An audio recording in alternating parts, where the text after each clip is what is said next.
നമോ വാസുദേവായ. ഓം നമോ ഭഗവതേ വാസുദേവായ. ഓം തത്സത്. ബന്ധുമിത്രാദികളെയെല്ലാം കണ്ട് വ്യാമോഹം സമ്മോഹഭരിതനായിട്ട് തീർന്ന, വിഷാദഗ്രസ്തനായി തീർന്നിട്ടുള്ള അർജുനനെ ഭഗവാൻ സർവ വേദവേദാന്ത സാരസർവസ്വമായിട്ടുള്ള ഭഗവത്ഗീത ഉപദേശിക്കുവാനായിട്ട് ആരംഭിച്ചു. അർജുന, ആർക്കും ജനനമോ മരണമോ ഇല്ല. അഥവാ ഉണ്ടെങ്കിൽ തന്നെ അത് ശരീരത്തിനാണ്, ആത്മാവിനില്ല. ആത്മാവ് ജനിക്കുകയോ മരിക്കുകയോ ചെയ്യുന്നില്ല. നീ പണ്ഡിതന്മാരെ പോലെ വലിയ വാചക കസർത്തുകളെല്ലാം ചെയ്തു കഴിഞ്ഞിരിക്കുന്നു. വലിയ വലിയ ഗ്രന്ഥങ്ങളിൽ നിന്ന് മനുസ്മൃതി, വസിഷ്ഠ സ്മൃതി, പരാശര സ്മൃതി, മറ്റുള്ള യോഗശാസ്ത്രങ്ങളിൽ നിന്നെല്ലാം ശ്ലോകങ്ങൾ ഉദ്ധരിച്ചുകൊണ്ട് ഈ യുദ്ധം കരണീയമല്ല, ഈ യുദ്ധം എനിക്ക് ദോഷമേ വരുത്തി വെക്കുകയുള്ളൂ, ഒരു തരത്തിലും നല്ല കാര്യങ്ങൾ എൻ്റെ ജീവിതത്തിൽ ഈ യുദ്ധം വരുത്തി വെക്കുകയില്ല എന്നെല്ലാം വിചാരിച്ച് അദ്ദേഹം യുദ്ധത്തിൽ നിന്ന് പിന്മാറുവാനായിട്ട് തീരുമാനിച്ചു. യുദ്ധം ഒരു ക്ഷത്രിയനെ സംബന്ധിച്ച് സ്വധർമ്മമാണ്, സ്വകർത്തവ്യമാണ്. അത് ആചരിച്ചേ മതിയാവൂ. മാത്രമല്ല, അർജുനൻ ഇവിടെ 10-13 വർഷങ്ങള് രാജ്യഭരണമൊന്നുമില്ലാതെ വനവാസവും അജ്ഞാതവാസവുമായിട്ട് കഴിയുകയായിരുന്നു. അദ്ദേഹത്തിന്റെ മനസ്സിൽ മുഴുവൻ യുദ്ധത്തിനെ കുറിച്ചുള്ള ചിന്തകളായിരുന്നു. എപ്പോഴും ഞങ്ങളിൽ നിന്ന് ഞങ്ങളുടെ സ്വത്തും ഗോധനവും ഭണ്ഡാരവും സൈന്യവും രാജ്യവുമെല്ലാം വളരെ ദൂഷിതമായിട്ടുള്ള രീതിയിൽ ഞങ്ങളിൽ നിന്ന് അപഹരിച്ചിട്ടുള്ള ധാർത്തരാഷ്ട്രന്മാരെ, ധൃതരാഷ്ട്രപുത്രന്മാരെ എല്ലാം വധിക്കണം, രാജ്യം തിരിച്ചു പിടിക്കണം എന്നുള്ള ചിന്ത ഊണിലും ഉറക്കത്തിലുണ്ടായിരുന്നു. ഇങ്ങനെ അദ്ദേഹത്തിന്റെ ചിന്തകളിലും ഹൃദയത്തിലും മനസ്സിലും അല്ലെ വാസനകളിലുമെല്ലാം യുദ്ധം യുദ്ധം യുദ്ധം യുദ്ധം. അങ്ങനെയുള്ള ചിന്തകളെല്ലാം നശിപ്പിക്കാനായിട്ട് എന്ത് ചെയ്യണം? യുദ്ധം അനിവാര്യമാണ്, കൂടിയേ തീരൂ. അല്ലെങ്കിൽ എന്ത് സംഭവിക്കും? ആ ശരീരം ഉപേക്ഷിക്കുന്ന സമയത്ത് ആ മനസ്സിൽ അവസാന ചിന്തകൾ എന്തായിരിക്കും? എനിക്ക് യുദ്ധം ചെയ്യാൻ സാധിച്ചില്ലല്ലോ, എനിക്ക് അവരെ വധിക്കാൻ സാധിച്ചില്ലല്ലോ, ഇതായിരിക്കും. അതുകൊണ്ട് അത് പൂർണ്ണമായിട്ടും ആ യുദ്ധം ചെയ്ത് ആ ആഗ്രഹ പൂർത്തീകരണം വരുത്തണം, വാസനകളെയെല്ലാം നശിപ്പിക്കണം. ഇല്ലെങ്കിൽ ഈ വാസനകൾ പൂർത്തിയാക്കാൻ വേണ്ടിയിട്ട് വീണ്ടും ജന്മം എടുക്കേണ്ടി വരും. അത് ഭഗവാന് നല്ല പോലെ അറിയാം. അപ്പൊ അതുകൊണ്ട് ഭഗവാൻ പറഞ്ഞു, നിന്റെ ആഗ്രഹങ്ങൾ, നിന്റെ വാസനകളെല്ലാം നശിപ്പിച്ചേ മതിയാകൂ. നമ്മുടെ വാസനകളെല്ലാം നശിപ്പിക്കുവാൻ വേണ്ടിയിട്ടാണ് നമ്മൾ ശരീരം എടുത്തിരിക്കുന്നത്. ആ കർമ്മഫലം മുഴുവൻ ഉപയോഗിച്ച് തീർക്കുവാനായിട്ട് ഉള്ള, അല്ലെങ്കിൽ ഒരു വലിയ നദിയെ തരണം ചെയ്യുന്ന ഒരു തോണിയെ പോലെ നമ്മുടെ ആഗ്രഹങ്ങളെല്ലാം പൂർത്തീകരിക്കുവാനും, അങ്ങനെ യാതൊരു തരത്തിലുള്ള ആസക്തിയില്ലാതെ, ദുരാഗ്രഹമില്ലാതെ, അത്യാഗ്രഹമില്ലാതെ, യാതൊരു തരത്തിലുള്ള വാഞ്ചകളും ഇല്ലാതെ വൈകുണ്ഠ ലോകത്തിലേക്ക്, പരമപദപ്രാപ്തിയിലേക്ക് പോകാനായിട്ട്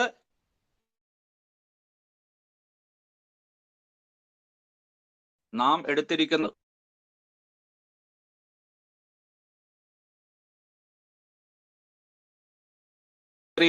അതുകൊണ്ട് നീ ക്ഷാത്രധർമ്മമായിട്ടുള്ള യുദ്ധം ചെയ്തേ മതിയാകൂ എന്ന് ഇവിടെ ഒരു ആജ്ഞയുടെ സ്വരത്തിലല്ല, മറിച്ച് അനുജ്ഞയായിട്ട്, അവന്റെ കർത്തവ്യമായിട്ട് അപേക്ഷിക്കുകയാണ് ഭഗവാൻ ഇവിടെ ചെയ്യുന്നത്.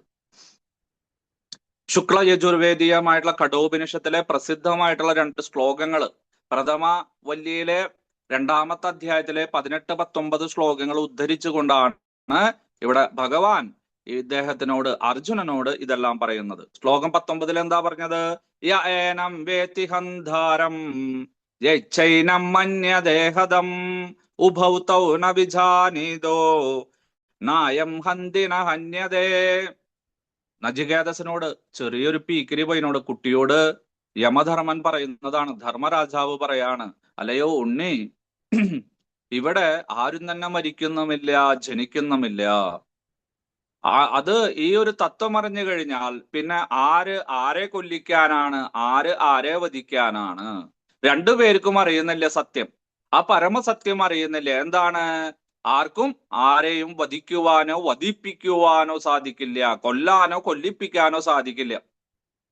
നീ പോയിട്ട് കൊല്ലൂ എന്ന് ആജ്ഞാപിക്കാനോ ഞാൻ കൊന്നു എന്ന് പറയാനോ യാതൊരു വ്യക്തിക്കും അവകാശമില്ല. എന്താ കാരണം? ആത്മാവിനെ കൊല്ലുവാനോ കൊല്ലിപ്പിക്കുവാനോ സാധ്യമല്ല. അത് തന്നെ ഭഗവാൻ ഇവിടെ ചെറിയ വിശേഷണങ്ങളോട് കൂടിയിട്ട്, ചെറിയ വ്യത്യാസങ്ങളോട് കൂടിയിട്ട് ആ ഒരു ഉപനിഷത്ത് ശ്ലോകം തന്നെ ഇവിടെ പറയുന്നു. കാരണം ശ്രീമദ് ഭഗവത്ഗീത ഉപനിഷത്തുക്കളുടെ സാരാംശമാണ്. അതുകൊണ്ട് ആ ശ്ലോകം തന്നെ ഇവിടെ ഉദ്ധരിച്ചിരിക്കുന്നു. ഇനി വളരെ പ്രധാനപ്പെട്ട ആ നചികേതസിനോട് തന്നെ പറഞ്ഞിട്ടുള്ള ഒരു ശ്ലോകം ഇവിടെ ഭഗവാൻ വീണ്ടും ഉദ്ധരിക്കാൻ പോകുകയാണ്. ശ്ലോകം 20 2-ാം അധ്യായത്തിന്റെ 20-ാം ശ്ലോകം. ആരാണ് പറയുന്നത്? ഭഗവാൻ പരമദിവ്യോത്തമ പുരുഷനായിട്ടുള്ള പരമനിരപേക്ഷ സത്യമായ സച്ചിദാനന്ദ സ്വരൂപനായിട്ടുള്ള സർവലോക മഹേശ്വരനായ സകല ഭൗതിക ലോകങ്ങളുടെയും ആധ്യാത്മിക ലോകങ്ങളുടെയുമെല്ലാം സൃഷ്ടിസ്ഥിതി സംഹാരമൂർത്തിയായിട്ടുള്ള നിയാമകനായ നിയന്താവായിട്ടുള്ള ആ പരമദിവ്യോത്തമ പുരുഷനായിട്ടുള്ള ഭഗവാൻ ശ്രീകൃഷ്ണൻ പറഞ്ഞു. ശ്രീ ഭഗവാനുവാച ന ജായതേ മ്രിയതേ വാ കദാചിത് നായം ഭൂത്വാ ഭവിതാവാന ഭൂയഃ അജോ നിത്യശാശ്വതോയം പുരാണോ നാഹന്യതേ ഹന്യമാനേ ശരീരേ. വിവർത്തനം, ട്രാൻസ്ലേഷൻ. അല്ലയോ അർജുന, ആത്മാവിന് ഒരിക്കലും ജനനമരണങ്ങളില്ല, അത് ഉണ്ടായിട്ടില്ല, ഉണ്ടാകുന്നുമില്ല, ഭാവിയിൽ ഇനി ഉണ്ടാവുകയുമില്ല. അജനും നിത്യനും ശാശ്വതനും പ്രാചീനനുമാണത്. ശരീരം നശിക്കുമ്പോൾ അതിന് മരണമില്ല. ഈ ശ്ലോകത്തിന്റെ ആശയവിശദീകരണം, ഭാവാർത്ഥം എഴുതിയ അഭയചരണ അരവിന്ദ ഭക്തിവേദാന്ത സ്വാമി പ്രഭുപാദ് മഹാരാജ് കി ജയ്. പരമദിവ്യോത്തമ പുരുഷനായിട്ടുള്ള ഭഗവാന്റെ സൂക്ഷ്മാണുപ്രായങ്ങളായിട്ടുള്ള ആത്മാക്കൾ ഗുണങ്ങളിൽ പരമാത്മാവിനെ പോലെയാണ്. ശരീരത്തിനെന്ന പോലെ അതിന് മാറ്റങ്ങൾ സംഭവിക്കുന്നില്ല. ആത്മാവ്, അതായത് കൂടസ്ഥൻ, സ്ഥിരൻ എന്നാണ് അറിയപ്പെടുന്നത്. 6 വിധം മാറ്റങ്ങൾക്ക് അധീനമാണ് നമ്മുടെ ശരീരം. അത് അമ്മയുടെ ഉദരത്തിൽ ജന്മമെടുക്കുന്നു, കുറച്ചു ദിവസങ്ങൾ അവിടെ കഴിച്ചുകൂട്ടിയ ശേഷം ഭൂമിയിൽ ജനിക്കുന്നു, വളരുന്നു, ചിലതെല്ലാം ചെയ്യുന്നു, ക്ഷയിക്കുന്നു, അവസാനം ൾക്കുള്ളിൽ മറയുന്നു. ആത്മാവാകട്ടെ ഇത്തരം മാറ്റങ്ങൾക്ക് വിധേയനല്ല, ജനിക്കുന്നതുമില്ല. വളരെ വലിയൊരു സിദ്ധാന്തം, ആ ഒരു പരമസത്യം ഭഗവാൻ പറയുകയാണ് ഇവിടെ. ഇത് കഠോപനിഷത്തിലത്തെ പ്രസിദ്ധമായിട്ടുള്ള ഒരു ശ്ലോകമാണ്. അത് ഇവിടെ ഭഗവാൻ ഉദ്ധരിക്കുന്നു. ന ജായതേ മ്രിയതേ വാ കദാചിത്. അല്ലയോ അർജുന, ഒരിക്കലും തന്നെ, വാ കദാചിത്, ഒരു ദേശത്തോ ഒരിക്കലോ ഒരു യുഗത്തിലോ ഒരു മന്യന്തരത്തിലോ ഒരു കൽപ്പത്തിലോ യാതൊരു സമയവും തന്നെ, സർവദാ സർവത്ര എവിടെയും തന്നെ, ന ജായതേ, അയം ന ജായതേ, ഇവൻ ജനിക്കുന്നില്ല. ആര്? ആത്മാവ്. ഇവൻ, അവൻ എന്നൊക്കെയും ഇവിടെ ഭഗവാൻ പറയുന്നത് ആരെയാണ്? ആത്മാവിനെ.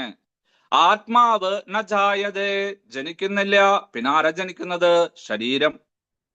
ന മ്രിയതേ അയം, ഇവൻ മരിക്കുന്നുമില്ല. ആര്?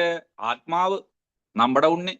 ആത്മാവ് ജനിക്കുന്നുമില്ല, മരിക്കുന്നുമില്ല. അപ്പൊ ഇതിന്റെ ഇടയിലുള്ള സംഭവങ്ങളോ അത് ഭഗവാൻ ഇവിടെ പറയുന്നില്ലേ. കാരണം അർജുനൻ ബുദ്ധിമാനാണ്. അർജുനൻ വേദശാസ്ത്രങ്ങളെല്ലാം നല്ലപോലെ ഗുരുകുലത്തില് 10-14 കൊല്ലം പഠിച്ചിട്ടുണ്ട്. അപ്പൊ അദ്ദേഹത്തിന് അറിയാം. അപ്പൊ അതുകൊണ്ട് ഇവിടെ ജായതേ, അസ്ഥിതേ, വർദ്ധതേ, വിപരിണമിതേ, അഭക്ഷീയതേ, നശ്യതേ. ഇതാണ് 6 മാറ്റങ്ങൾ. ഒരു ഭൗതിക വസ്തുവിന്, ഭൗതിക ശരീരത്തിന് 6 തരം മാറ്റങ്ങളുണ്ട്. ഷഡ്ഭാവങ്ങൾ എന്ന് പറയുന്നു. ആ വേദാന്തം അനുസരിച്ച് എന്താണ്? ന ജായതേ, ഇവിടെ ആത്മാവിന് ജനനമില്ല, പക്ഷെ ആർക്ക് ജനനമുണ്ട്? ശരീരത്തിന്. ജായതേ, ശരീരം ജന്മം എടുക്കുന്നു. എവിടെ വെച്ചിട്ട്? അമ്മയുടെ ഉദരത്തിൽ വെച്ച്, അല്ലെ? 1 മാസം സ്കാൻ ചെയ്യുമ്പോൾ ഒന്നും കാണില്ല. 2-ാമത്തെ മാസം സ്കാൻ ചെയ്യുമ്പോൾ ചെറുതായിട്ട്, 3-ാമത്തെ മാസം സ്കാൻ ഒക്കെ ചെയ്യുമ്പോൾ ശരീരം വന്നു തുടങ്ങി, അല്ലെ?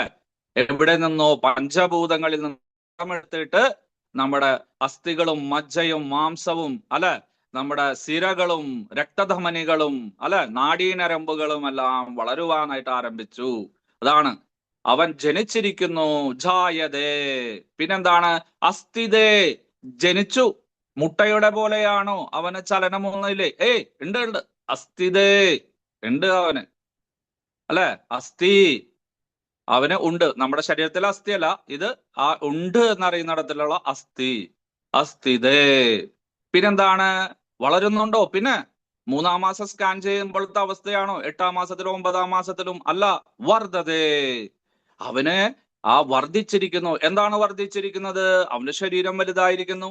ഇന്ദ്രിയങ്ങള്, കണ്ണ്, മൂക്ക്, നാക്ക്, ത്വക്ക്, ചെവി, കൈക്കാലുകൾ, വിസർജനേന്ദ്രിയം, ഉൽപാദനേന്ദ്രിയം, അതെല്ലാം വന്നിരിക്കുന്നു. വർദ്ധതേ, അവന് പരിണാമങ്ങൾ വന്നിരിക്കുന്നു, അല്ലെ? അതിനുശേഷം എന്താണ്? ജായതേ, അസ്ഥിതേ, വർദ്ധതേ, വിപരിണാമിതേ, പരിണാമങ്ങൾ സഞ്ചരിച്ചിരിക്കുന്നു. ആണാണോ പെണ്ണാണെന്ന് മനസ്സിലാക്കാൻ സാധിച്ചിരിക്കുന്നു കുട്ടി, സ്ത്രീയാണോ പുരുഷനാണോ, അല്ലെ? അതുപോലെ തന്നെ നഖങ്ങളെല്ലാം വന്നിരിക്കുന്നു, മുടിയെല്ലാം വന്നിരിക്കുന്നു, കണ്ണുകളെല്ലാം വന്നിരിക്കുന്നു, കൺപീലികളെല്ലാം വന്നിരിക്കുന്നു. പരിണാമം സംഭവിച്ചിരിക്കുന്നു. നേരത്തെ ഒരു ചെറിയ കശുവണ്ടി പരിപ്പിന്റെ വലുപ്പത്തിലായിരുന്നു, ഒന്നും അറിയാൻ പറ്റിയിട്ടുണ്ടായിരുന്നില്ല. പക്ഷെ ഇപ്പോഴോ വ്യക്തമായി കാണാൻ സാധിക്കുന്നുണ്ട്. കുട്ടിയുടെ ഹാർട്ട് ബീറ്റ്, ഹൃദയസ്പന്ദനമെല്ലാം അറിയുന്നു. വർദ്ധതേ, അല്ലെ? വിപരിണാമിതേ, പരിണാമം സംഭവിച്ചിരിക്കുന്നു. അങ്ങനെ നമ്മള് ഭൗതിക ലോകത്തിലെല്ലാം വന്ന് നമുക്ക് പരിണാമങ്ങളെല്ലാം സംഭവിച്ചു. ആ ശൈശവത്തിൽ നിന്ന് ബാല്യത്തിലേക്കും അതിൽ നിന്ന് കൗമാരത്തിലേക്കും യൗവനത്തിലേക്കും എല്ലാം വന്നു. നമ്മൾ വളരെ വലിയ മാറ്റങ്ങളെല്ലാം ഉണ്ടായി, അല്ലെ? നമ്മള് 5 വയസ്സിലോ 10 വയസ്സായിട്ടുള്ള ഒരു കുട്ടിയെ കണ്ടിട്ട് പിന്നെ 10-40 വർഷങ്ങൾ കഴിഞ്ഞാൽ നിങ്ങൾക്ക് തിരിച്ചറിയാൻ പറ്റോ? ഇല്ല. പേര്, അഡ്രസ്സ്, അച്ഛന്റെ പേര്, അമ്മയുടെ പേര്, ദേശം, കാലം, ഇതെല്ലാം പറഞ്ഞു കൊടുക്കേണ്ടി വരും നമുക്ക്. ചിലപ്പോൾ ഒരു 10 വർഷം കഴിഞ്ഞാൽ തന്നെ നമുക്ക് മനസ്സിലാവില്ല. ഗൾഫിൽ പോയി വന്നാലോ, അല്ലെങ്കിൽ വിദേശത്ത് പോയി വന്നാലോ, അല്ലെങ്കിൽ അങ്ങനെ, അല്ലെ? ചിലപ്പോൾ പരിചയപ്പെടുത്തേണ്ടി വരും. ഒരു പ്രായം കഴിഞ്ഞ കുഴപ്പമില്ല. പക്ഷെ ചെറുപ്പത്തിലത്തെ യൗവനത്തിലത്തെ കാര്യമാണ് പറയണത്. ബാല്യത്തിലെ കൗമാരം, യൗവനത്തിലത്തെ കാര്യമാണ് പറയണത്. അത് കഴിഞ്ഞിട്ടോ 60-65 വയസ്സ് കഴിഞ്ഞാലോ, അയ്യോ, അഭക്ഷീയതേ, അവന് ക്ഷയം സംഭവിക്കാനായിട്ട് ആരംഭിച്ചിരിക്കുന്നു. അവന് പതുക്കെ പതുക്കെ വ്യയം സംഭവിച്ചിരിക്കുന്നു, ക്ഷീണം സംഭവിച്ചിരിക്കുന്നു. എങ്ങനെ? ജരാനരകൾ ബാധിച്ചിരിക്കുന്നു, ശരീരമെല്ലാം ശോഷിച്ചു, അങ്ങനെ വളഞ്ഞു, അല്ലെ? അങ്ങനെ തൊലിയെല്ലാം ചുക്കിച്ചുളിഞ്ഞിരിക്കുന്നു, മുടിയെല്ലാം നരച്ചിരിക്കുന്നു. അഭക്ഷീയതേ, അങ്ങനെ ഒരു ദിവസം കേട്ടു. നശ്യതേ, ഫ്ലക്സ് എല്ലാം അടിച്ചു വെച്ചിരിക്കുന്നു, പ്രണാമം, ആദരാഞ്ജലികള്. ഇവൻ ഭൗതിക ലോകത്തിൽ നിന്ന് ആധ്യാത്മിക ശരീരം വിട്ടു പോയിരിക്കുന്നു എന്ന് പറഞ്ഞിട്ടുള്ള വാർത്തയ്ക്കും കേൾക്കും. എന്താണ്? നശ്യതേ. ഇപ്രകാരം 6 തരം പരിണാമങ്ങൾക്ക് വിധേയമാണ്, അധീനമാണ് നമ്മുടെ ശരീരം, എല്ലാ ഭൗതിക വസ്തുക്കളും. കാരണം നമ്മുടെ ശരീരം ഭൗതിക വസ്തുക്കളെ കൊണ്ടാണ് ഉണ്ടാക്കിയിരിക്കുന്നത്. അതുകൊണ്ട് ഭൗതികമായിട്ടുള്ള സകലതും തന്നെ, ബ്രഹ്മലോകമടക്കമുള്ള സകല ബ്രഹ്മാണ്ടങ്ങളും അതിലത്തെ ജീവജാലങ്ങളുടെ ശരീരവുമെല്ലാം ഈ ജായതേ, അസ്ഥിതേ, വർദ്ധതേ, വിപരിണാമിതേ, അഭക്ഷീയതേ, നശ്യതേ തുടങ്ങിയിട്ടുള്ള 6 തരം മാറ്റങ്ങൾക്ക് അധീനമാണ്. അവർക്ക് സ്വാതന്ത്ര്യമില്ല, അതില് അവര് മുങ്ങിപ്പോയിരിക്കുന്നു. എന്നാലോ ഇവിടെ ആത്മാവിനെ കുറിച്ചിട്ടാ പറയുന്നത്. ആത്മാവിനെ കുറിച്ച് പറയുമ്പോൾ ഭഗവാൻ പറയുന്നു, ന ജായതേ, ശരീരത്തിന് ഉണ്ടെന്ന് പറയുന്ന ആ ജനനം ഉണ്ടല്ലോ, അത് ഇവനില്ല. ന ജായതേ, ന വർദ്ധതേ, ന പരിണമിതേ, ന അഭക്ഷീയതേ, ന നശ്യതേ. അപ്പോ ഇവിടെ രണ്ടാ പറഞ്ഞിട്ടുള്ള ആദ്യത്തെ അവസാനത്തെയും. പക്ഷെ അതിന്റെ ഇടയിലെല്ലാം ഉള്ളത് ഉണ്ടെന്ന് നമ്മൾ വിചാരിക്കണം. ഭഗവാൻ അങ്ങനെ വിസ്തരിച്ച് പറയില്ല. ഭഗവത്ഗീതയാണ്, വിസ്തരിച്ച് പറയേണ്ട ആവശ്യമില്ല. അപ്പൊ ഇവിടെ സംക്ഷിപ്ത രൂപത്തിലാണ്, സൂത്ര രൂപത്തിലാണ് ഭഗവാൻ എല്ലാം പറയുന്നത്. അപ്പൊ അതുകൊണ്ട് ഇവിടെ ആദ്യത്തെയും അവസാനത്തെയും പറഞ്ഞാൽ ഉപ്പ് തൊട്ട് കർപ്പൂരം വരെ എന്ന് പറഞ്ഞാൽ എന്താണ്? അതിന്റെ ഇടയിലുള്ള സകല സാധനങ്ങളും പെടും, അല്ലെ? നമ്മൾ ഉപ്പ് തൊട്ട് കർപ്പൂരം ഇല്ലേ വീട്ടില്, വഞ്ചോണ്ടരണേ എന്ന് പറയും. അപ്പൊ അതിന്റെ അർത്ഥം എന്താണ്? ഉപ്പും കർപ്പൂരം മാത്രമാണോ? അല്ല. ഉപ്പ് മുതല് കർപ്പൂരം, അതായത് പൂജാതി കർമ്മങ്ങൾ എപ്പോഴെങ്കിലും ചെയ്യേണ്ട സാധനങ്ങളും നിത്യവും ഉപയോഗിക്കേണ്ട ഉപ്പും, അതാണ് അതിന്റെ അർത്ഥമാക്കുന്നത്. അതിന്റെ ഇടയിലുള്ള സകല വ്യവഹാരം ചെയ്യേണ്ട സാധനങ്ങളും താങ്കൾ വാങ്ങിക്കൊണ്ടുവരണം. അതുപോലെ ഇവിടെ ആദ്യത്തെയും അവസാനത്തെയും, അല്ലെ? ആ കമ എന്നൊരു അക്ഷരം പറയരുതെന്ന് പറഞ്ഞാൽ കമ എന്നാണോ? അല്ല, ക മുതൽ മാ വരെയുള്ള അക്ഷരങ്ങള് ആദ്യത്തെയും അവസാനത്തെയും പറയുമ്പോൾ അതിന്റെ ഉള്ളിലത്തെ അക്ഷരങ്ങളോ വസ്തുക്കളോ വാക്കുകളോ അല്ലെങ്കിൽ മറ്റുള്ള ഭാവങ്ങളോ പെടുന്നതിന്റെ അർത്ഥം. അപ്പൊ അതുകൊണ്ട് ഇവിടെ ജായതേ മ്രിയതേ 2 കാര്യങ്ങൾ പറഞ്ഞു. അതിന്റെ ഇടയ്ക്കുള്ളത് നമ്മൾ പറയണം. ന ജായതേ ന മ്രിയതേ, ഇവൻ ജനിക്കുന്നുമില്ല, ഇവൻ മരിക്കുന്നുമില്ല എന്ന് പറഞ്ഞാൽ ഇവന് യാതൊരു പരിണാമങ്ങളും സംഭവിക്കുന്നില്ല, ഇവൻ വർദ്ധിക്കുന്നില്ല, വലുതാകുന്നില്ല, ചെറുതാകുന്നില്ല, അംഗവൈകല്യം വരുന്നില്ല, ജരാനരകൾ വരുന്നില്ല, ഇവന് നാശനഷ്ടങ്ങൾ വരുന്നില്ല, ചുക്കിച്ചുളി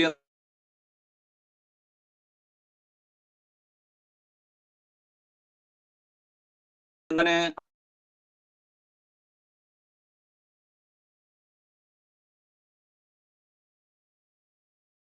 ആ തലമുടിനാരിന്റെ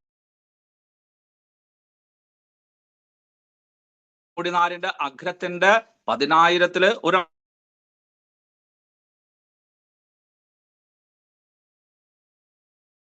ഭാഗത്തിന്, ഒരു അഗ്രത്തിന് വീണ്ടും 100 ഭാഗങ്ങൾ എന്ന് പറഞ്ഞ 10,000-ൽ ഒരു അംശം.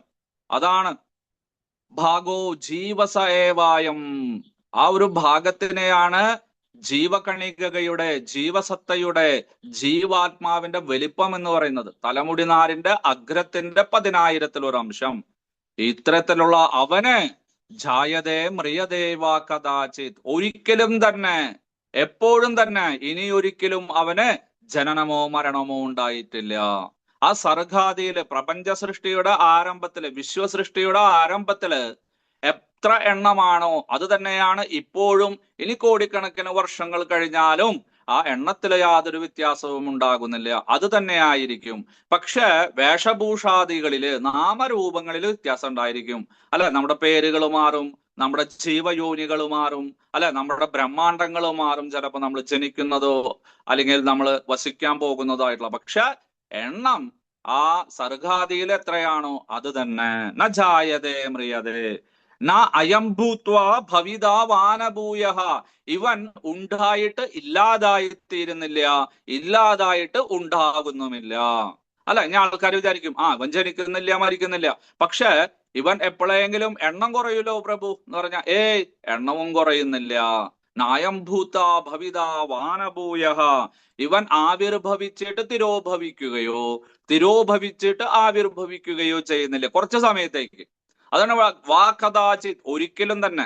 ഇനി ആളുകൾക്ക് സംശയം ഉണ്ടാവും, അല്ല കുറച്ച് നാൾ ഇങ്ങനെ സ്വർഗലോകത്തിലൊക്കെ പോയിട്ട് വീണ്ടും ഭൂമിയിൽ ചിലപ്പോൾ അവതരിച്ചാലോ, അല്ലെങ്കിൽ ബ്രഹ്മലോകത്ത് പോയിട്ട് അവതരിച്ചാലോ, അത് വേറൊരു ജീവാത്മാവാണോ എന്നൊക്കെ ചോദിച്ചു കഴിഞ്ഞാൽ ഇല്ല, ഇവൻ ആവിർഭവിച്ചിട്ട് തിരോഭവിക്കുകയോ തിരോഭവിച്ചിട്ട് ആവിർഭവിക്കുകയോ ചെയ്യുന്നില്ല.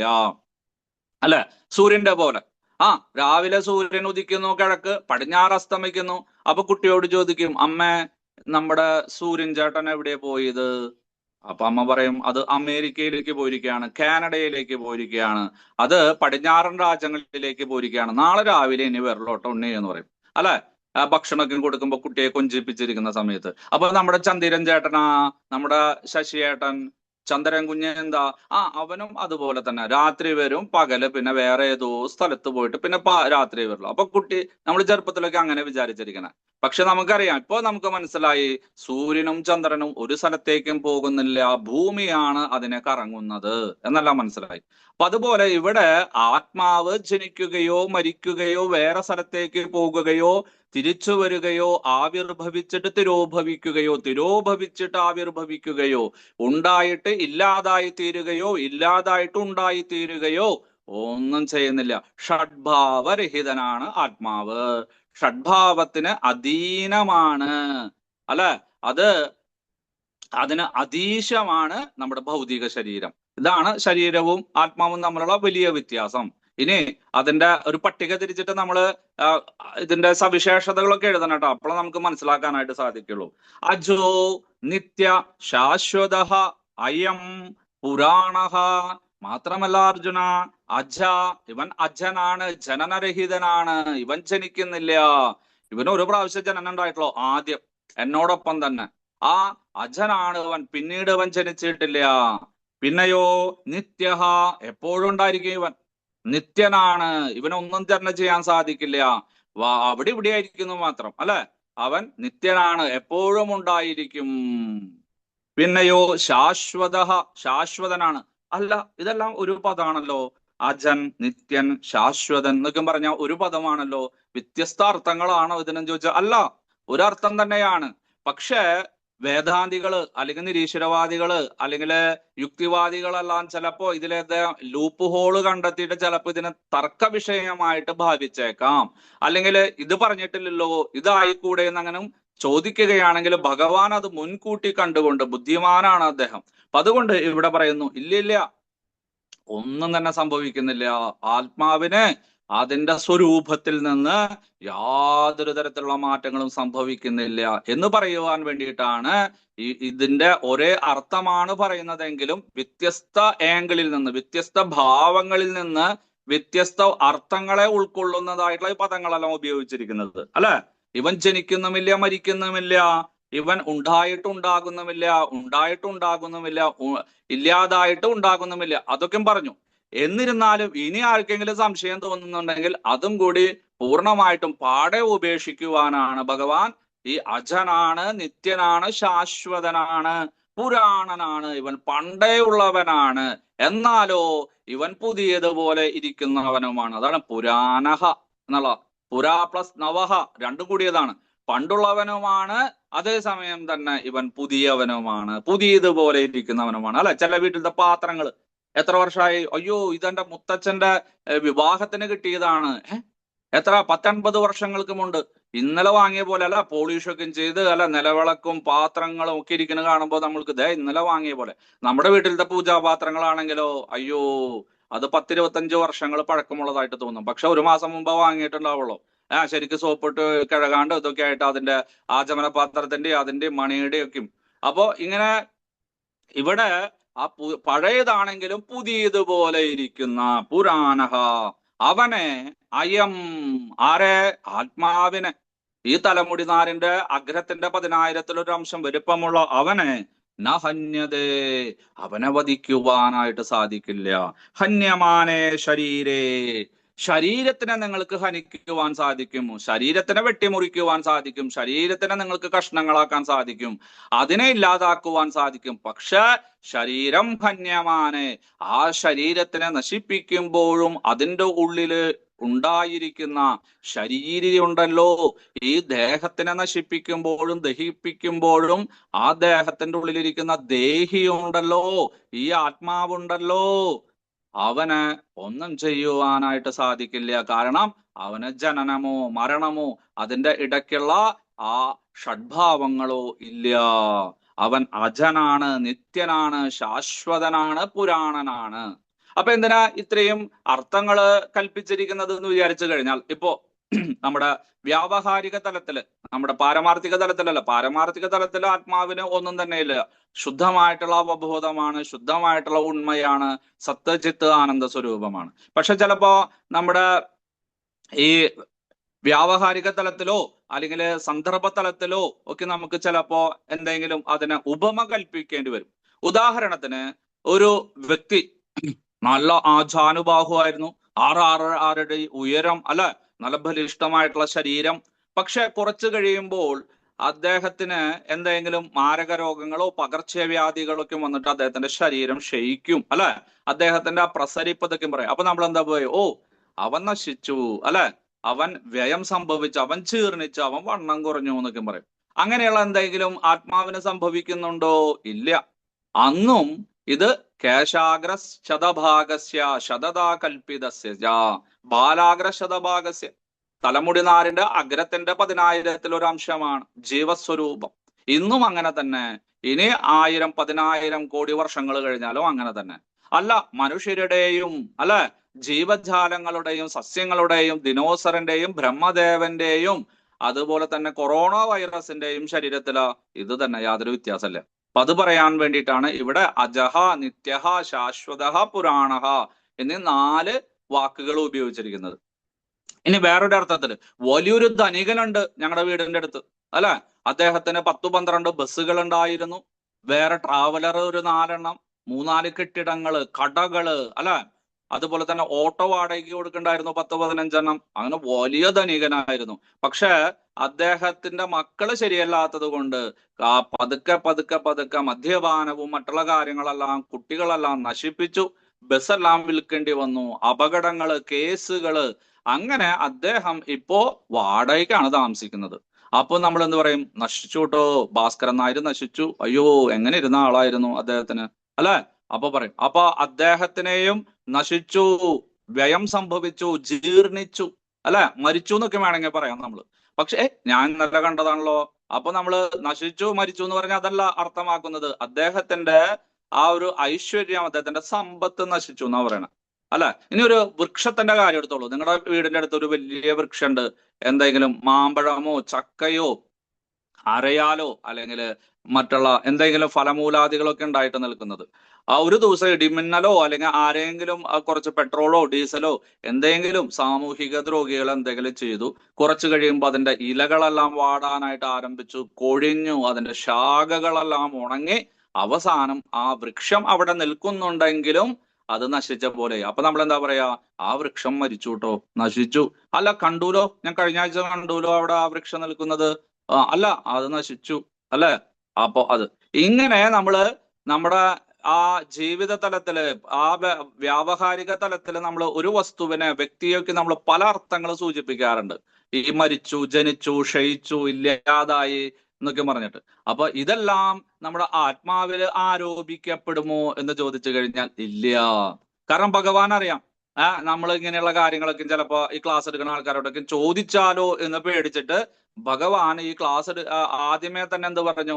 ഏയ് അജഹ നിത്യഹ ശാശ്വതഃ അവ്യയഃ അവിനാശിഹ നാശിത എന്ന് പറഞ്ഞിട്ട് 10-12 പദങ്ങളെ കൊണ്ട് നമ്മുടെ ആത്മാവിനെ നല്ല പോലെ നിരൂപണം ചെയ്ത് വ്യവഹാരിക തലത്തിലുണ്ടാകുന്ന ഒരു മാറ്റവും, അതാണ് നജായതേ മ്രിയതേ, ആ 6 ഭാവത്തിലുള്ള വലിയ മാറ്റങ്ങളോ അതിനോട് ബന്ധപ്പെട്ട് വരുന്ന ചെറിയ മാറ്റങ്ങളോ ഒന്നും തന്നെ ആർക്ക് ബാധകമല്ല?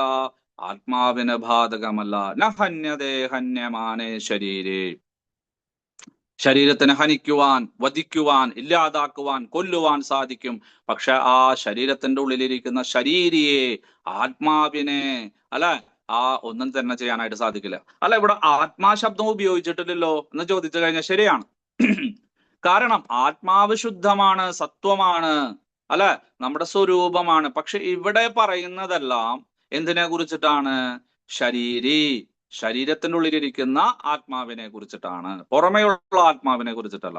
അത് ആ ആത്മാവ് ശരീരത്തിന്റെ ഉള്ളിൽ പ്രവേശിക്കുമ്പോൾ നമ്മുടെ നിത്യാഹങ്കാരം കൊണ്ട് ഞാൻ ഈ ശരീരത്തിന്റെ ഉടമയാണ്, ഞാൻ പുരുഷനാണ്, ഞാൻ സ്ത്രീയാണ്, ഞാൻ ബ്രാഹ്മണനാണ്, ക്ഷത്രിയനാണ്, ഞാൻ നാമഘട്ട ലീഡറാണ്, ഞാൻ ടെമ്പിൾ പ്രസിഡന്റ് ആണ്, ഞാൻ MP ആണ്, MLA ആണ്, മന്ത്രിയാണ്, പ്രധാനമന്ത്രിയാണ്, ഗവർണറാണ്, ഇങ്ങനെയുള്ള അഹങ്കാരങ്ങൾ, മിഥ്യാഹങ്കാരം വരുന്നു. അത് സൂചിപ്പിക്കുവാനാണ് ഇവിടെ ശരീരി, ദേഹി എന്നെല്ലാം പറയുന്നത്. വാസ്തവത്തില് പാരമാർത്ഥിക തലത്തില് ആത്മാവിന് ഒന്നും തന്നെ ഇല്ല, യാതൊരു മാലിന്യവുമില്ല. പക്ഷെ ഇവിടെ ഭഗവാൻ ആ ആത്മാശബ്ദം ഉപയോഗിക്കുന്നുണ്ട് വളരെ വ്യത്യസ്തമായിട്ടുള്ള കാര്യങ്ങൾ പറയുമ്പോൾ മാത്രം. പക്ഷെ ഇവിടെ പറയുന്നത് ആ ബദ്ധാത്മാവായിട്ടുള്ള നമ്മളെ കുറിച്ചിട്ടാണ്. ആ ശരീരത്തില് അല്ലെങ്കിൽ ദേഹത്തില് പ്രവേശിച്ചിട്ടുള്ള ബദ്ധമുക്തനായിട്ടുള്ള, അല്ല, ബന്ധിതനായിട്ടുള്ള, ഭൗതിക പ്രകൃതിയുടെ ത്രിഗുണങ്ങളാൽ ബന്ധിതനായിട്ടുള്ള ആ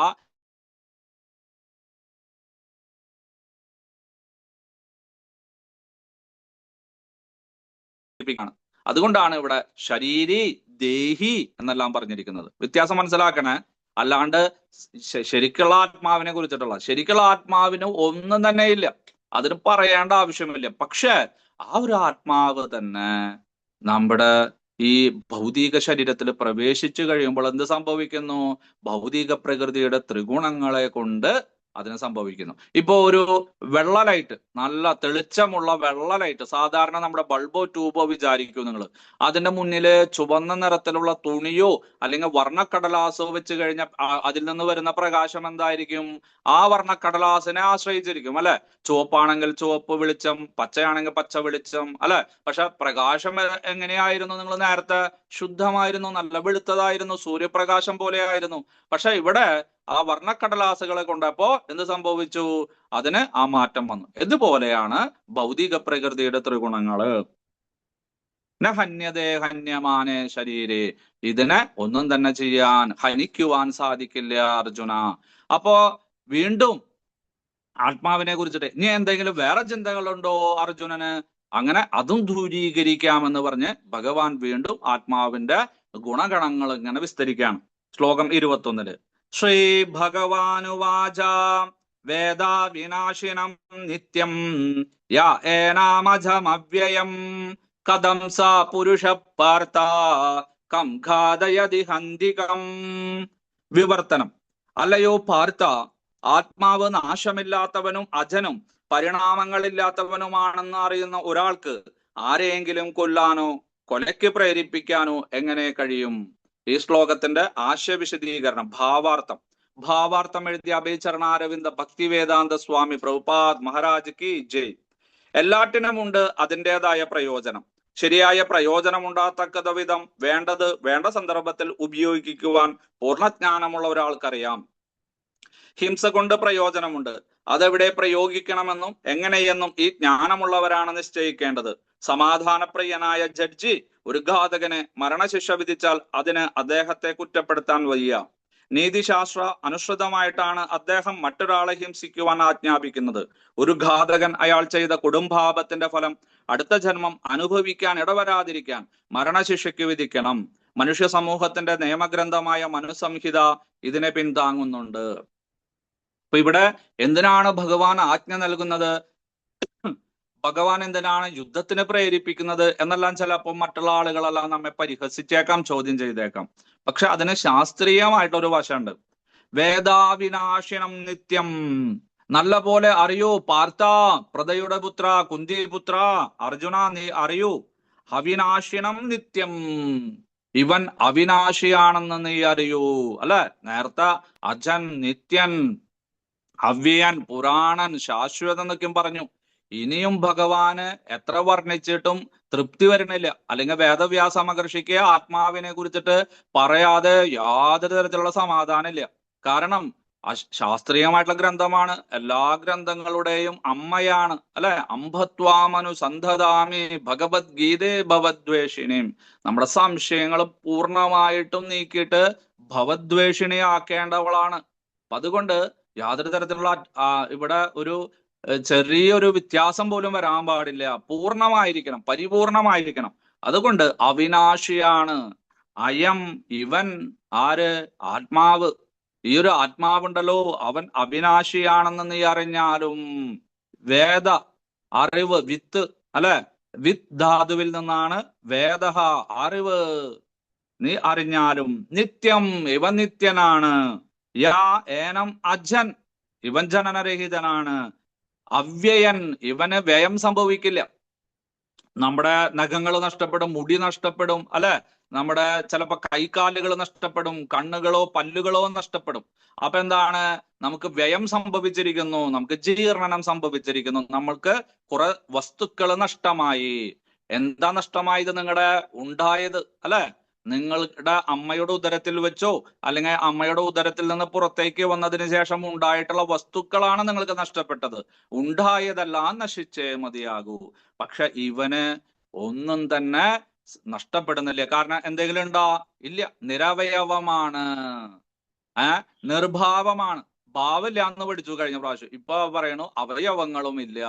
എന്നാലോ ഇവനില്ലാതെ അവയവങ്ങൾക്ക് അതിന്റെ പ്രവർത്തനങ്ങൾ ചെയ്യുവാനോ സാധ്യമല്ല. അതാണ് അവ്യയൻ. ഇവൻ അവ്യയനാണ്, അജനാണ്, നിത്യനാണ്, അവിനാശിയാണ്, പുരാണനാണ്, ശാശ്വതനാണ്. അല്ലെ, എത്ര അർത്ഥങ്ങൾ പറഞ്ഞിട്ടും എത്ര വാക്കുകൾ പറഞ്ഞിട്ടും ഭഗവാന് തൃപ്തി വരുന്നില്ല. അങ്ങനെയുള്ള ഇവനെ യാതൊരുവനാണ് കരുതുന്നത്. എന്താ കരുതുന്നത്? കഥം സാ പുരുഷ പാർത്ഥ, അല്ലയോ പാർത്ഥ, പൃഥ്വിയുടെ സംരക്ഷക, പ്രതയുടെ പുത്ര, എങ്ങനെയാണ് യാതൊരു പുരുഷനെ കൊണ്ട് ഖംഘാതയതിഹന്തികം, ആരെ കൊല്ലുവാൻ സാധിക്കും? അല്ലെ, എങ്ങനെ കൊല്ലുവാൻ സാധിക്കുക? ഇവന് ജനനമോ മരണമോ ഇല്ല. ഇവൻ പുരാണനാണ്, ഇവൻ ശാശ്വതനാണ്, ഇവൻ നിത്യനാണ്. അതുകൊണ്ട് ഇവനെ ഒന്നും തന്നെ ചെയ്യുവാനായിട്ട് സാധിക്കില്ല. ഇവനെ ആരെ കൊല്ലുവാനാണ്? ആരെ കൊണ്ട് കൊല്ലിപ്പിക്കുവാനാണ്? ചോദ്യമായിട്ടാ ചോദിക്കുന്നത്. പക്ഷെ അതിന്റെ അർത്ഥം എന്താണ്? ഇവനെ കൊല്ലുവാനോ കൊല്ലിപ്പിക്കുവാനോ സാധ്യമല്ല.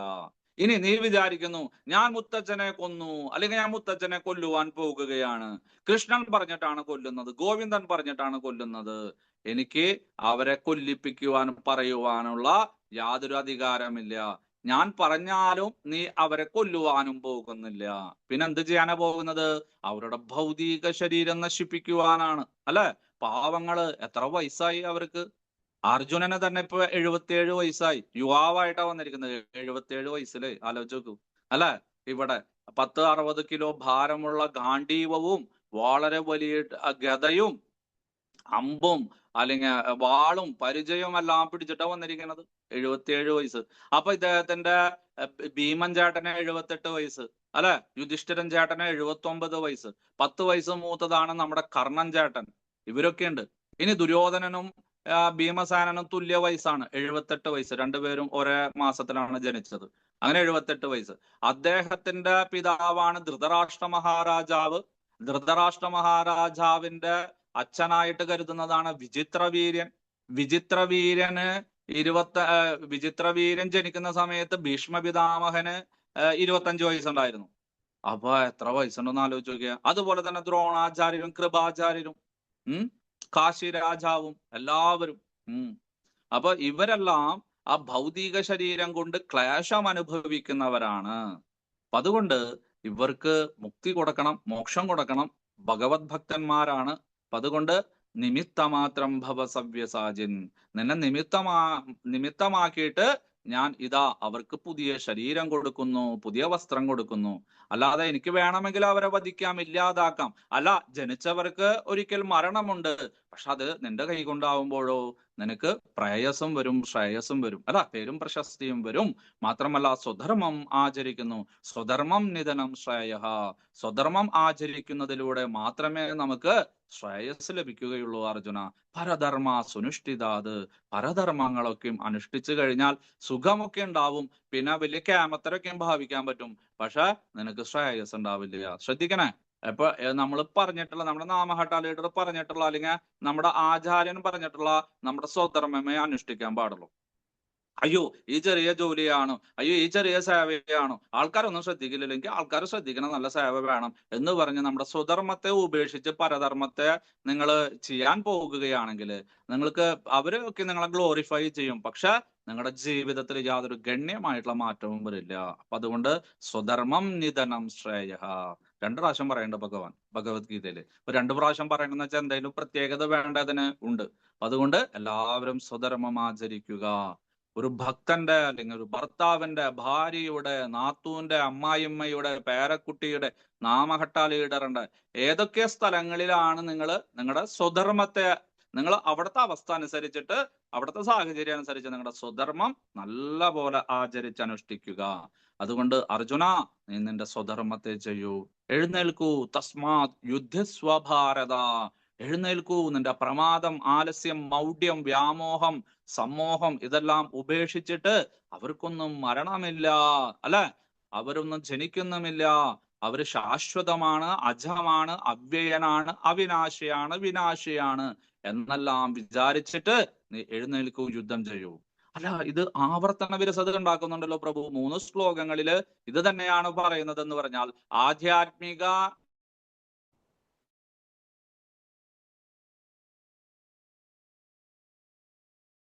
ദോഷമില്ല.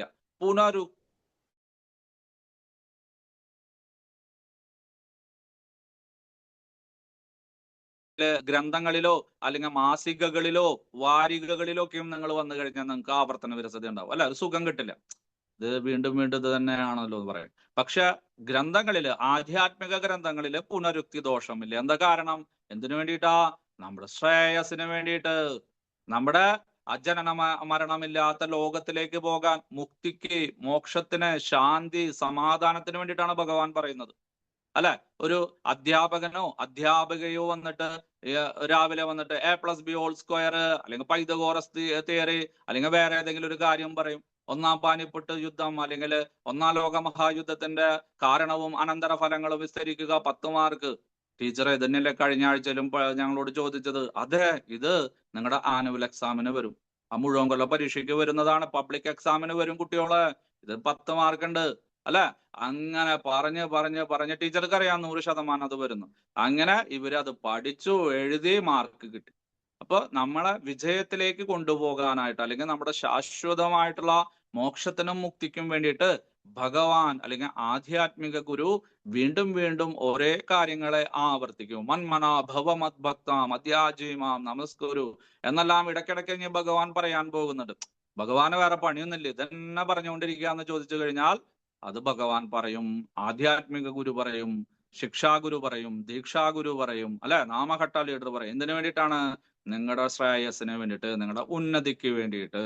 കാരണം അങ്ങനെയെങ്കിലും നിങ്ങൾ പഠിക്കട്ടെ, നിങ്ങൾ മനസ്സിലാക്കട്ടെ എന്ന് വിചാരിച്ചിട്ട്. ഇവിടെ ഭഗവാൻ ഈ ആത്മാവിന്റെ ഇത്രയും ഗുണങ്ങള്, സവിശേഷതകളെല്ലാം വീണ്ടും വീണ്ടും ആവർത്തിച്ച് ആവർത്തിച്ച് പറയുകയാണെങ്കിൽ അതിന് ഒരിക്കലും ദോഷം കൽപ്പിക്കരുത് എന്ന് ആചാര്യന്മാര് ഉപനിഷത്തുകളിൽ പറയുന്നുണ്ട്. എന്താ കാരണം? അതെല്ലാം നമ്മുടെ ബദ്ധാത്മാക്കളായിട്ടുള്ള, അജ്ഞാനികളായിട്ടുള്ള, മന്ദബുദ്ധികളായിട്ടുള്ള, മൂഢന്മാരായിട്ടുള്ള നമ്മളെ വീണ്ടും വീണ്ടും ഓർമ്മിപ്പിക്കുവാനാണ്. അല്ലാതെ നമ്മളെ വിഷമിപ്പിക്കുവാനോ അല്ലെങ്കിൽ നമ്മളെ അലോസരപ്പെടുത്തുവാനോ വേണ്ടിയിട്ടല്ല, മറിച്ച് നമ്മുടെ ഗുണത്തിന് വേണ്ടിയിട്ടാണ്. അപ്പോ ഇതെല്ലാം പറഞ്ഞിട്ടും അർജുനൻ താടിക്കും കൈ കൊടുത്ത് ഇങ്ങനെ ഇരിക്കുകയാണ്. അല്ല, കാരണം എന്താണ്? ഇത് വേദാന്തമാണ് പറയുന്നത്. നമുക്ക് മനസ്സിലാവണില്ല ഈ കാര്യം, അല്ലെ?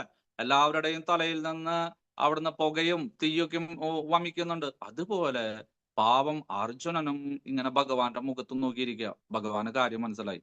അപ്പൊ ഭഗവാൻ വിചാരിച്ചു, ശരി, ഞാൻ എന്റെ തലത്തിൽ നിന്ന് താഴേക്ക് കുറച്ച് ഇറങ്ങി വരാം, അല്ലെ?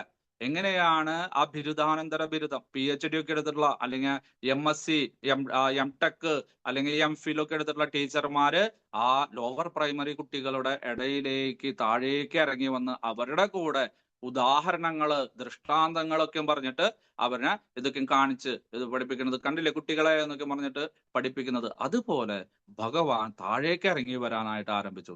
അർജുന, ഞാൻ ഒരു ചെറിയ ഉദാഹരണങ്ങളെ കൊണ്ട്, ദൃഷ്ടാന്തം കൊണ്ട്, ഉപമ കൊണ്ട് നിനക്ക് പറഞ്ഞു മനസ്സിലാക്കി തരാം, അപ്പൊ നിനക്ക് പെട്ടെന്ന് മനസ്സിലാവും എന്ന് പറഞ്ഞു. അർജുനന് സന്തോഷമായി. ശരി ഭഗവാനെ.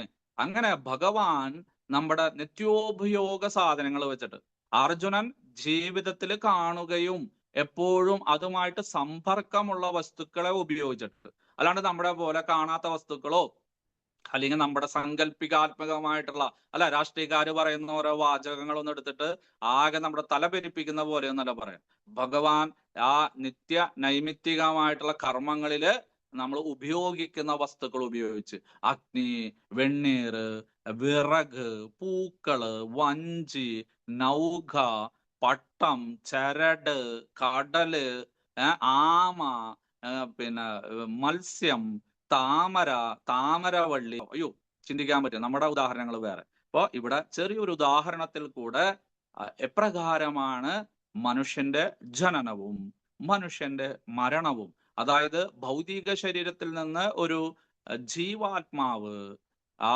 സൂക്ഷ്മ ശരീരം എപ്രകാരമാണ് പുറത്തു പോകുന്നത്, ആ സൂക്ഷ്മ ശരീരം മറ്റൊരു സ്ഥൂല ശരീരത്തിലേക്ക്, ഭൗതിക ശരീരത്തിലേക്ക് എപ്രകാരമാണ് പ്രവേശിക്കുന്നത്, അതിനെയാണ് ജനനവും മരണവും എന്ന് പറയുന്നത്. അത് എങ്ങനെയാണ്? അത് വേദനാജനകമാണോ, സുഖമാണോ? അല്ല, എല്ലാവർക്കും സംശയങ്ങളുണ്ടാവും. മരണം, അയ്യോ, ഏറ്റവും വലിയ ഭയം എന്താണ്? മരണഭയം. പറയും, നാളെ അങ്ങോട്ട് മരിച്ചാൽ മതി, ഇന്ന് അങ്ങോട്ട് മരിച്ചാൽ മതി എന്നൊക്കെ പറയും. ശരി, എന്നാ വെച്ചാൽ മരിച്ചോട്ടെ എന്ന്. അയ്യോ, ഇപ്പോഴൊന്നും മരിക്കണ്ട എന്ന് പറയും, അല്ലെ? മരണഭയം എല്ലാവർക്കും ഉണ്ട്. മരണഭയം ദേവന്മാർക്കും ഉണ്ട്, രാക്ഷസന്മാർക്കും അസുരന്മാർക്കും എല്ലാവർക്കും ഉണ്ട്. പക്ഷെ ഭഗവാന് ശരണം പ്രാപിച്ചവർക്ക് മരണഭയമില്ല. എന്താണ്? അമൃതത്വായ കൽപ്പതേ. അവന് അമൃതത്വമാണ്, അവന് മരണമില്ല. പിന്നെ എന്തിനാ മരണഭയം, അല്ലെ? പിന്നെ പുനർജന്മന വിദ്യതേ, അവന് പുനർജന്മവുമില്ല.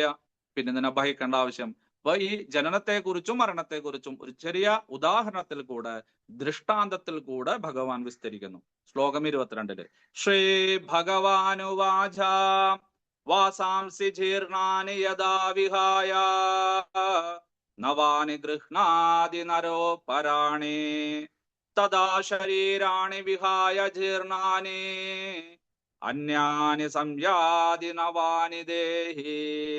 വിവർത്തനം, ട്രാൻസ്ലേഷൻ. അല്ലയോ അർജുന, പഴകിയ ഉടുപ്പുകൾ മാറ്റി പുതിയവ എടുത്തണിയുന്നത് പോലെ ജീർണിച്ച് ഉപയോഗിക്കാൻ കൊള്ളാത്തതായ ഭൗതിക ശരീരങ്ങൾ ഉപേക്ഷിച്ച് ദേഹി പുതിയ ദേഹങ്ങൾ സ്വീകരിക്കുന്നു.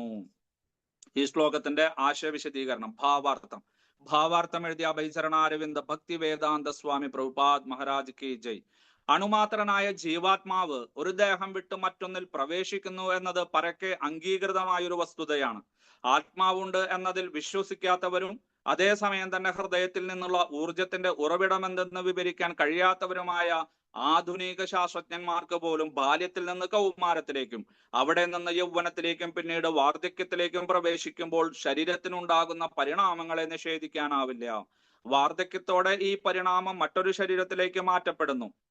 2-ാം അധ്യായത്തിന്റെ 13-ാം ശ്ലോകത്തിൽ ഇതിനെപ്പറ്റി വിവരിച്ചിട്ടുണ്ടല്ലോ. വാസാംസി ജീർണാനി യഥാ വിഹായ. യഥാ യാതൊരു പ്രകാരമാണ് നമ്മളെല്ലാവരും അല്ലെ, മനുഷ്യരെല്ലാവരും വിഹായ ഉപേക്ഷിക്കുന്നത് അല്ലെ. നമ്മളെല്ലാവരും എന്തിനെയാണ് ഉപേക്ഷിക്കുന്നത്? എന്തിനെയാണ്? വാസാംസി വസ്ത്രങ്ങളെ. നമ്മൾ വസ്ത്രങ്ങളെ ഉപേക്ഷിക്കുന്നു. എപ്പോഴാണ്? ജീർണാനി ജീർണിക്കുന്ന സമയത്ത് അല്ലെ.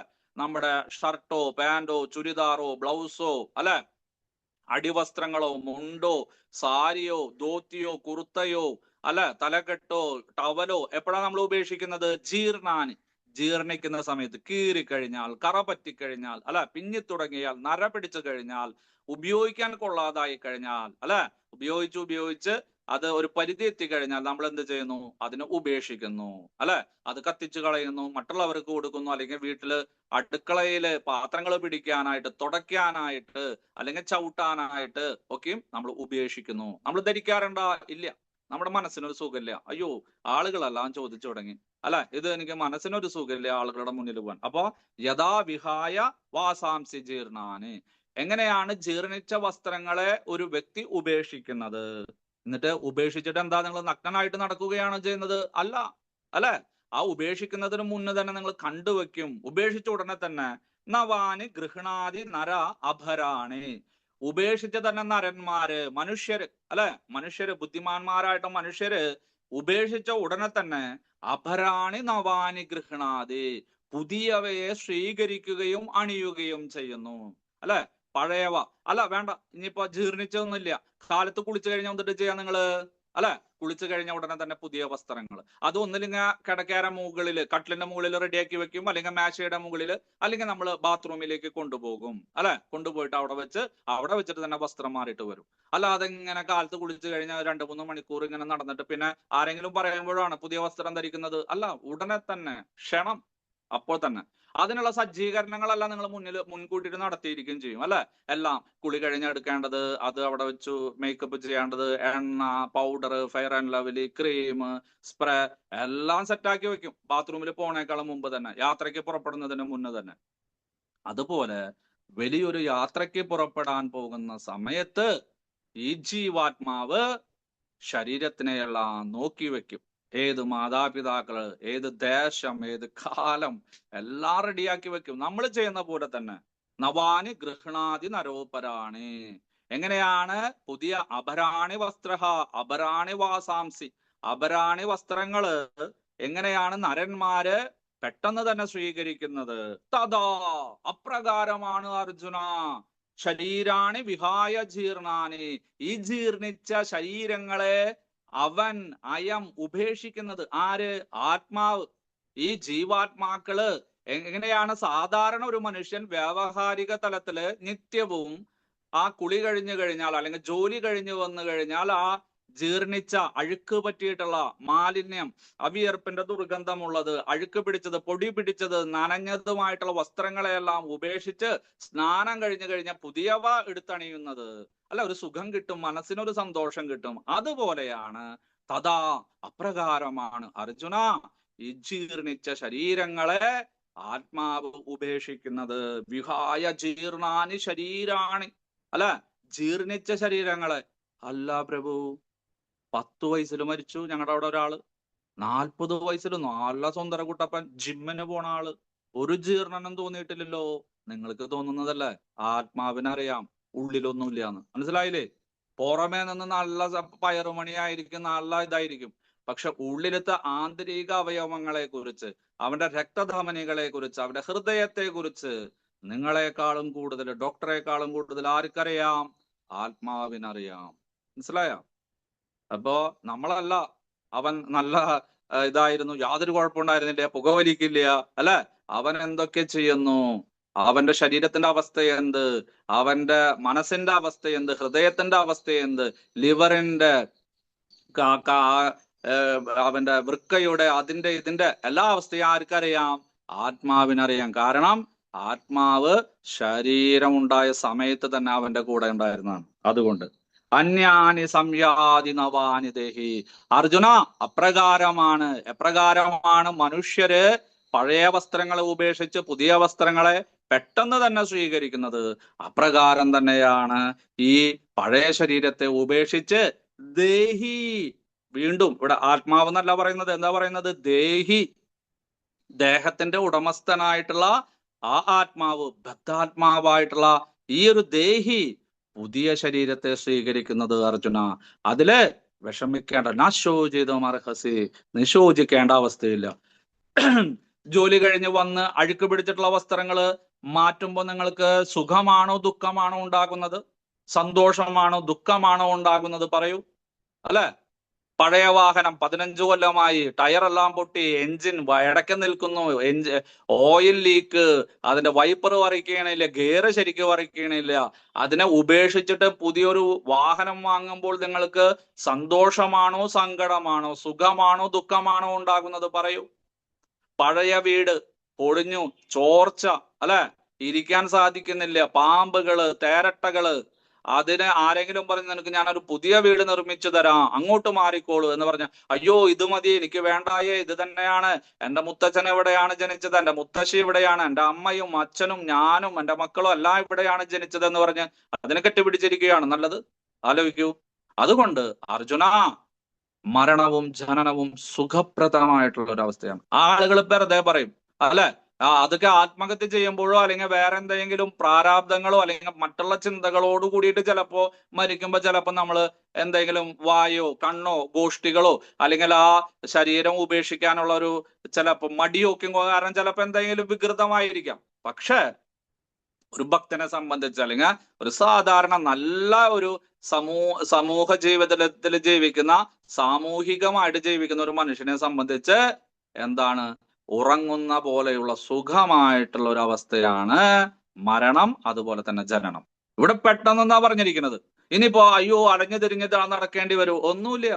എങ്ങനെയാണ് പഴയ വസ്ത്രങ്ങൾ ഉപേക്ഷിച്ച് പുതിയവ സ്വീകരിക്കുന്നത്? എത്ര സമയം വേണം നിങ്ങൾക്ക്? അതുപോലെ തന്നെയാണ് പഴയ ശരീരത്തെ ഉപേക്ഷിച്ച് പുതിയ ശരീരത്തിലേക്ക് പ്രവേശിക്കുന്നതും. ആൾക്കാർ പറയുന്നത്, അയ്യോ പണിക്കന്മാരൊക്കെയും അച്ഛനും അമ്മയും കറങ്ങി നടക്കണ്ടട്ടാ, 10-15 കൊല്ലമായിട്ട് മോക്ഷം ഒന്നും കിട്ടിയിട്ടില്ല, ഒരു കാക്ക വന്നിരിക്കണില്ലേ കാലത്ത്, അത് നിങ്ങളുടെ അച്ഛനാണ് അമ്മയാണെന്നൊക്കെ പറയും. വെറുതെ ശുദ്ധ വിഡ്ഢിത്തരം, അല്ലെ? ഇവിടെ ഭഗവാൻ പറഞ്ഞു, ക്ഷണേന, പെട്ടെന്ന് തന്നെ അവർക്ക് കിട്ടുന്നു. അവരുടെ പാപപ്രതികരണങ്ങൾക്കനുസരിച്ച്, ഇതിനനുസരിച്ച് ഊർധ ലോകങ്ങളോ മധ്യമ ലോകങ്ങളോ അധമ ലോകങ്ങളോ അല്ല, ഇനി വൈകുണ്ഠ ലോകങ്ങളോ, അത് അവരവരുടെ കർമ്മഫലത്തിനനുസരിച്ച് മരണസമയത്ത് ഏതേത് ചിന്തകളോട് കൂടിയിട്ടാണ്. അപ്പോ നേരത്തെ പറഞ്ഞു കുട്ടികൾ മരിക്കുന്നുണ്ടല്ലോ. ഗുരുവായൂർ അമ്പലത്തിൽ തുലാഭാരം കഴിഞ്ഞു വരുമ്പോ, ശബരിമല ക്ഷേത്രത്തില് ദർശനം കഴിഞ്ഞു വരുമ്പോ യുവാക്കളും യുവതികളും ബാലന്മാരും എല്ലാം മരിക്കുന്നുണ്ടല്ലോ എന്ന് ചോദിച്ചു കഴിഞ്ഞാൽ ഇത് ആരാണ് തീരുമാനിക്കുന്നത്? അതിന്റെ ഉടമസ്ഥനായ, ശരീരത്തിന്റെ ഉടമസ്ഥനായിട്ടുള്ള ദേഹി, ശരീരി, നമ്മളല്ല. ഒരു വലിയ ധനികന് ഒരു വാഹനം വാങ്ങാം, 3 മാസമോ 6 മാസമോ 1 വർഷമോ ഉപയോഗിച്ച് അദ്ദേഹം അത് വിൽക്കാൻ വേണമെന്ന് വെച്ച് കഴിഞ്ഞാൽ അത് അദ്ദേഹത്തിന്റെ അവകാശം. നമുക്ക് പറയാൻ പറ്റൂ, അയ്യോ 85 ലക്ഷത്തിന് BMW വാങ്ങിച്ചു ആള്, വാങ്ങിച്ചിട്ട് 3 മാസമായിട്ട് കൊടുത്തു, വേറെ വണ്ടി വാങ്ങിച്ചു. താറ് വാങ്ങിച്ചിട്ട് 6 മാസമായിട്ടില്ലേ, അപ്പോഴേക്കും കൊടുത്തു. ഇനോവ വാങ്ങിച്ചിട്ട് 3 മാസമായിട്ടില്ലേ, അപ്പോഴേക്കും കൊടുത്തു. അത് നിങ്ങളാണ് തീരുമാനിക്കുന്നത്. അയാൾ വാങ്ങുകയോ വിൽക്കുകയോ എന്ത് വേണമെങ്കിൽ ചെയ്തോട്ടെ, അയാളുടെ ഇഷ്ടം. അതുപോലെ ആ വാഹനത്തിന്റെ ഉടമസ്ഥനായ, ശരീരത്തിന്റെ ഉടമസ്ഥനായിട്ടുള്ള ദേഹിയാണ്, ശരീരിയാണ്, ആത്മാവാണ്. അത് അതിന്റെ പൂർണ്ണമായിട്ടുള്ള അവകാശം അദ്ദേഹമാണ് നിശ്ചയിക്കുന്നത്. ശരീരം ഉപേക്ഷിക്കാറായോ, പുതിയതിലേക്ക് പോകാറായോ, അല്ല ഇതില് തന്നെ നിൽക്കണോ എന്ന് നിശ്ചയിക്കേണ്ടത് എന്താണ്? ആ വാഹനത്തിന്റെ ഉടമ, അല്ലെ? വാഹനം വിൽക്കുകയോ മാറ്റുകയോ, ടയർ മാറ്റാറായോ, അല്ലെങ്കിൽ അതിന്റെ എഞ്ചിൻ മാറ്റാറായോ, അല്ലെങ്കിൽ രണ്ടാമത് അത് റിന്യൂ ചെയ്യാറായോ എന്ന് തീരുമാനിക്കേണ്ടത് ആ വാഹനത്തിന്റെ ഉടമയാണ്, ആ മുതലാളിയാണ്. അതുപോലെ ശരീരത്തിന്റെ മുതലാളിയായിട്ടുള്ള ആത്മാവിനാണ് ഇതിന് പരമമായിട്ടുള്ള അധികാരം. നമുക്ക് യാതൊരു അധികാരമില്ല. നമുക്ക് പറയാന്നല്ലാണ്ട് ഒന്നും പറയാൻ പറ്റില്ല. മനസ്സിലായോ? അപ്പൊ ഈ ഒരു തത്വങ്ങളെല്ലാം നിങ്ങൾ മനസ്സിലാക്കി കഴിഞ്ഞാൽ നിങ്ങൾക്ക് നശോചിതമർഹസി, നിങ്ങൾക്ക് ദുഃഖിക്കുവാനോ അല്ലെങ്കിൽ വ്രത മനസ്താപിച്ച് ഇരിക്കുവാനോ യാതൊരു അർഹതയില്ല, ഇരിക്കേണ്ട ആവശ്യമില്ല. ഇതാണ് ജനനം, ഇതാണ് മരണം, അത് പ്രകൃതി നിയമമാണ്. അതിൽ നിന്ന് വ്യത്യാസം വരുത്താൻ ആർക്കും തന്നെ സാധിക്കില്ല. ജനിച്ചവന് മരണമുണ്ട്, മരിച്ചവന് ജനനവുമുണ്ട്. കർമ്മ സുഖമായിട്ട് നമ്മുടെ കർത്തവ്യങ്ങൾ, നമ്മുടെ സ്വധർമ്മങ്ങളെല്ലാം ആചരിച്ചുകൊണ്ട് നമ്മൾ പോകുകയാണെങ്കിൽ നിനക്ക് ശ്രേയസിനെ, മുക്തിയെ, മോക്ഷത്തെ പ്രാപിക്കാനായിട്ട് സാധിക്കും അർജുന എന്ന് പറഞ്ഞ് ഇനിയും ഭഗവാന് തൃപ്തി വരുന്നില്ല. ഞാൻ വീണ്ടും പറഞ്ഞു തരാം ആത്മാവിനെ കുറിച്ച് പറഞ്ഞിട്ട്. ഇനിയുള്ള 5 ശ്ലോകങ്ങളില് വലിയ വലിയ ഗ്രന്ഥങ്ങളിൽ നിന്ന് കടമെടുത്തിട്ടുള്ള നല്ല നല്ല വാക്കുകളെ കൊണ്ട് ഈ ആത്മാവിന്റെ ഗുണങ്ങളെല്ലാം വിവരിക്കുകയാണ് ഭഗവാൻ ചെയ്യുന്നത്. അത് നമുക്ക് അടുത്ത ശനിയാഴ്ച രാവിലെ എടുക്കാം. ഹരേ കൃഷ്ണ. ഇന്നത്തെ വിഷയങ്ങളെ കുറിച്ച് എന്തെങ്കിലും ചോദിക്കാനുണ്ടെങ്കിൽ ചോദിക്കാം, അല്ലെങ്കിൽ നമുക്ക് നിർത്താം. എല്ലാവർക്കും ശുഭദിനം നേരുന്നു. ഹരിബോൾ. സംശയമുണ്ടോ? ഹരേ കൃഷ്ണ. ഹരേ കൃഷ്ണ. നമ്മുടെ സമയമായി. എല്ലാരും ഹരേ കൃഷ്ണ പ്രഭു, ഒന്ന് ചോദിച്ചോട്ടെ? ചോദിച്ചോ. അപ്പം പ്രഭു, നമ്മുടെ ജീവൻ പോകുന്നു എന്ന് പറയുമ്പോ നമ്മുടെ പ്രാണൻ എന്ന് പറയുന്നത് ആത്മാവല്ലേ? ആത്മാവിനെ കുറെ അധികം വാക്കുകളെ കൊണ്ട് അഭിസംബോധന ചെയ്തിട്ടുണ്ട്. നേരത്തെ പറഞ്ഞ മാതിരി ദേഹി, ശരീരി, ആത്മാവ്, ജീവൻ, പ്രാണൻ. പക്ഷെ ഇതെല്ലാം ആത്മാവിന്റെ വകഭേദങ്ങളാണ്. പ്രാണൻ എന്ന് പറഞ്ഞ വായുഭേദങ്ങളാണ്. അത് നമ്മൾ ഇനി പഠിക്കാൻ പോകുന്നുണ്ട്. അപ്പൊ നമുക്ക് 6-ാം അധ്യായത്തില് നമുക്ക് അതിനെ കുറിച്ചിട്ട് ചർച്ച ചെയ്യാം. 5 തരം വായുഭേദങ്ങളുണ്ട് നമ്മുടെ ശരീരത്തില്. ആ ശരീരത്തിന്റെ വസ്തുക്കളെ സ്വീകരിക്കാൻ വേണ്ടിയിട്ട്, ദഹന പ്രക്രിയ, പുറന്തള്ളുവാനായിട്ട്, അതുപോലെ തന്നെ ഊർജം ശരീരത്തിന്റെ ഭാഗങ്ങളിൽ എത്തിക്കാൻ വേണ്ടിയിട്ട്, നമ്മുടെ ബുദ്ധിശക്തി വളരുവാനായിട്ട്, കാഴ്ചശക്തി, ഓർമ്മശക്തി. അപ്പൊ പ്രാണൻ അതിലത്തെ ഒരു വായുഭേദമാണ്. ആത്മാവും പോയി കഴിഞ്ഞിട്ടാണ് അതിനോടൊപ്പം തന്നെയാണ് പ്രാണനും പോകുന്നത്. അത് നമുക്ക് പിന്നീട് പഠിക്കാം. അപ്പൊ വേണമെങ്കിൽ നമുക്ക് പറയാം പ്രാണൻ തന്നെയാണ് ആത്മാവ്. പക്ഷെ ആത്മാവ് വേറെ, പ്രാണൻ വേറെ, ജീവൻ വേറെ, എല്ലാം വേറെ വേറെയാണ്. ചെറിയ ചെറിയ വ്യത്യാസമുള്ളൂ. എല്ലാതും ഒന്നുമായിട്ട് ബന്ധപ്പെട്ട് കിടക്കുന്നു, എന്നിരുന്നാലും വ്യത്യാസമുണ്ട്. പക്ഷെ ഇപ്പോ പ്രാഥമികമായിട്ടുള്ള തലത്തിൽ 2-ാം അധ്യായം ആയതുകൊണ്ട് പ്രാണൻ തന്നെയാണ് ജീവൻ, ജീവൻ തന്നെയാണ് ആത്മാവ്, ആത്മാവ് തന്നെയാണ് ശരീരി, ശരീരി തന്നെയാണ് ദേഹി. അങ്ങനെ ഇപ്പൊ വിചാരിച്ചാൽ മതി. ഏറ്റവും വലിയ സംഖ്യ 1-ാം ക്ലാസ്സിലത്തെ കുട്ടിയോട് ചോദിച്ചു കഴിഞ്ഞാൽ എത്രയാ? 1000 ആ കുട്ടിയോട് തന്നെ പിന്നെ അപ്പർ പ്രൈമറിയിലും ഹൈസ്കൂളിലും പഠിച്ചു കഴിഞ്ഞാൽ അത് മില്യണും, ട്രില്യണും, ബില്യണും, സെപ്റ്റിലിയോണും, ഇൻഫിനിറ്റി വരെ. അതുപോലെ ഇപ്പോ പ്രാഥമികമായിട്ട് പ്രാണൻ തന്നെയാണ്. അത് ആ വ്യത്യാസം നമുക്ക് മനസ്സിലാവും.